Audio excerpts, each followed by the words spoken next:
Talagang gusto mo dyan? Kundi supo, plastic naman. O, diba? O, sige, enjoy ka dyan, ha? Yan talagang gusto mo lungga, ano? Sige. Yan na nga, tanggalin ko na nga. Wow! O, ayan, tulog ka na naman. Pagod ka sa paglalaro. Ayan, sige, laro pa more. Wala kang tigil. O, ayan, bulagta ka na naman. Ganyan matulog si Mochi kung saan-saan. Actually, yung lamesa namin, paborito niya yung kainan. Pero syempre, pagkakain kami, i-disinfect po namin yan. Pero syempre, baby po namin yan. So, alam nyo, yung puso namin nasa kanya. Kaya talagang belong siya sa family namin. O, ayan na, dyan ka na lang, ha. Wow, baby, Psst. Psst. Mochi. Psst. Wow, umalis.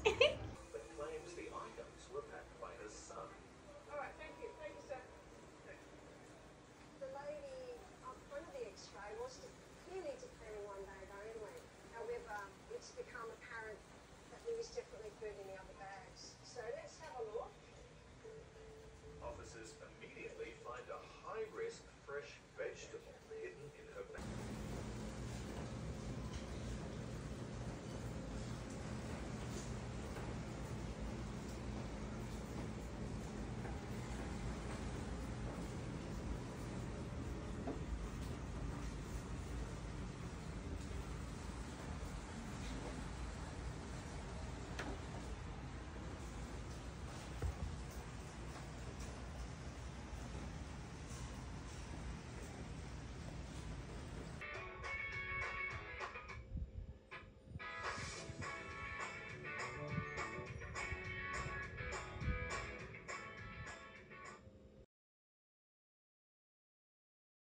Hello guys, alam niyo po ba, kayo na magkaroon ng ganitong pusa, alam niyo po, lagi itong pusa na to ang hiling matulog na ganyan, na parang kalam nakabalentong.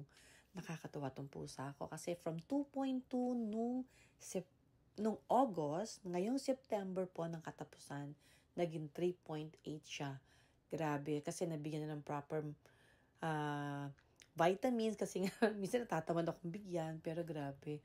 Talaga makita mo yung pagkain niya, paglalaro niya, napaka-bibo at napakalamig ng pusa nito. Talaga nag-i-enjoy kami talaga dalawa. At saka ang sarap po siya nga rin kasi napakalambing niya, higa siya sa'yo. Ganito pala mga pusa, no? Nakakatawa. First time po kasi nag-alaga talaga ng pusa. At ito ay napakaliit pa nung dati. Napalaki ko talaga siya, guys. Oops, nagising sa ingay ko. Hi, Mochi. Introvert. What the Sigma?